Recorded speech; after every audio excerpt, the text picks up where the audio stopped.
Sunshines, welcome back. I am about to do something that I have been trying to get back to for a hot minute, and that is to work in my planner.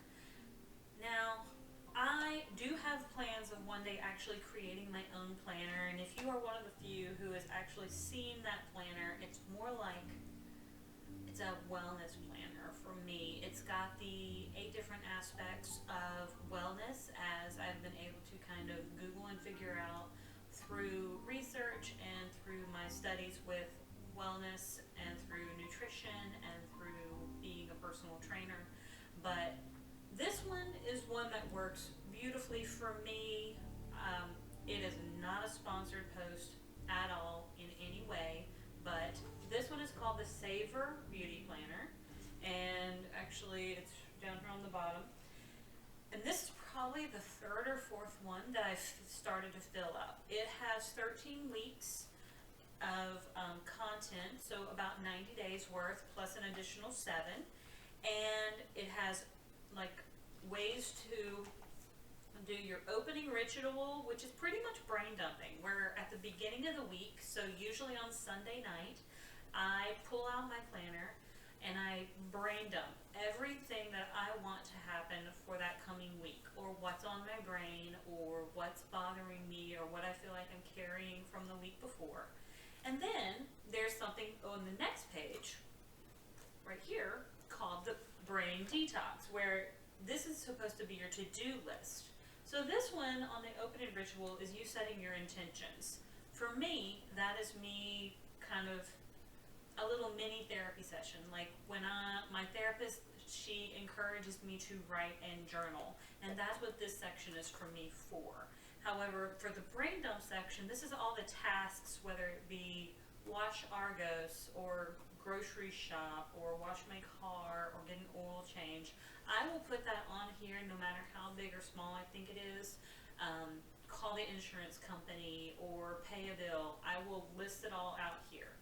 At the bottom of that, it's got where you want to define your 3 priorities. And here lately, I've been really focused on getting better sleep, because I think sleep is really important. One is nutrition and not snacking so much, because I really, even though we're going into summer and summer blah, blah, blah, blah, I don't really care about that. It's more about junk food makes me feel heavy and bloated.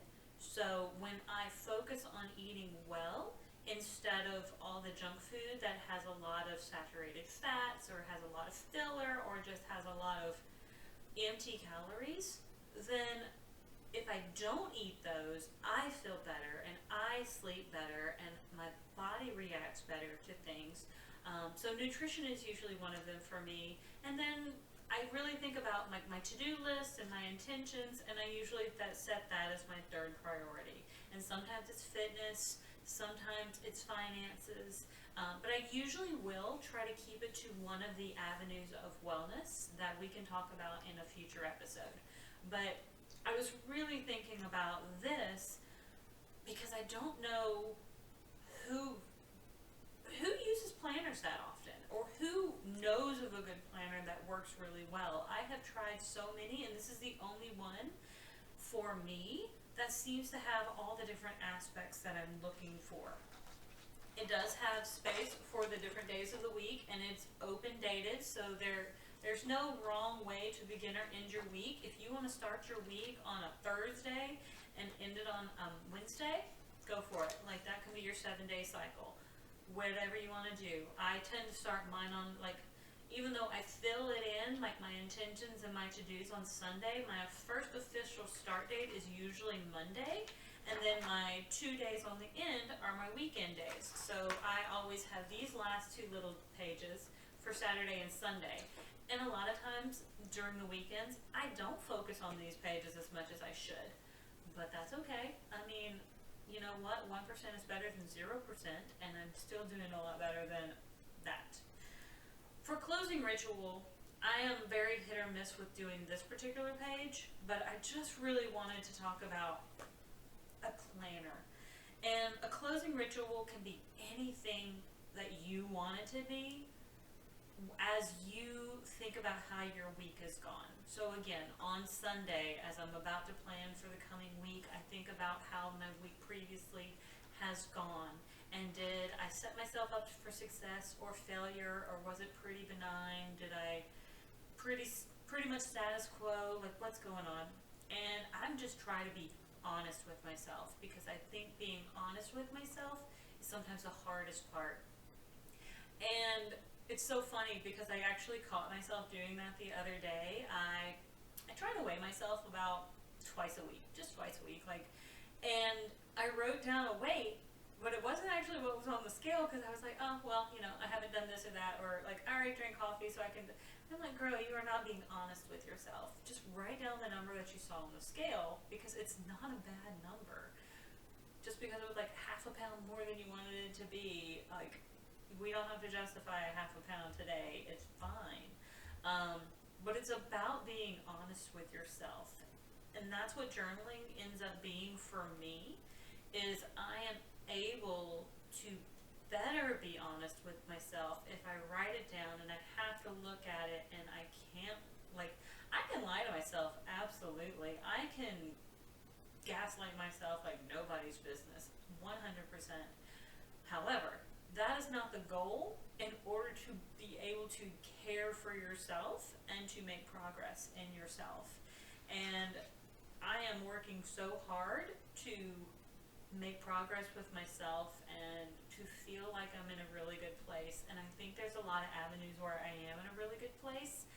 And I am hoping that as I continue filling out my planner for the next, I think I've got 3 more weeks left of this planner, because I think I'm on week 10.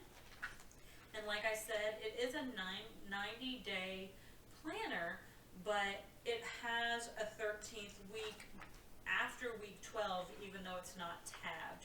So you do kind of get an extra week of content for free. And I really kind of love that. Like, it's just an extra week. Like, it literally says extra week.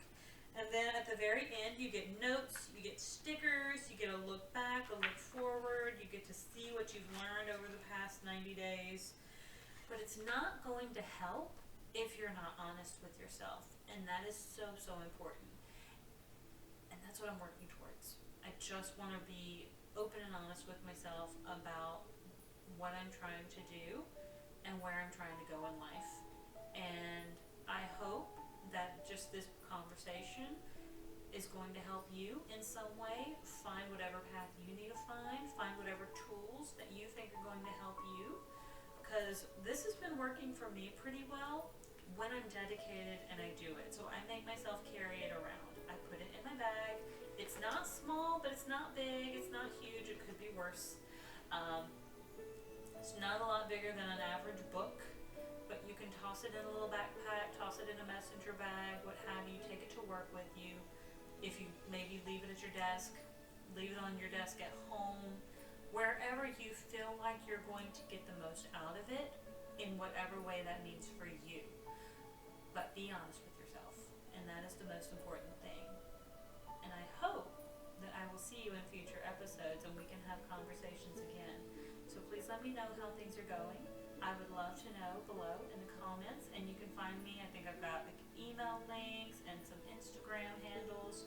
So please come find me, come reach out, send me a message, and I'll talk to you soon.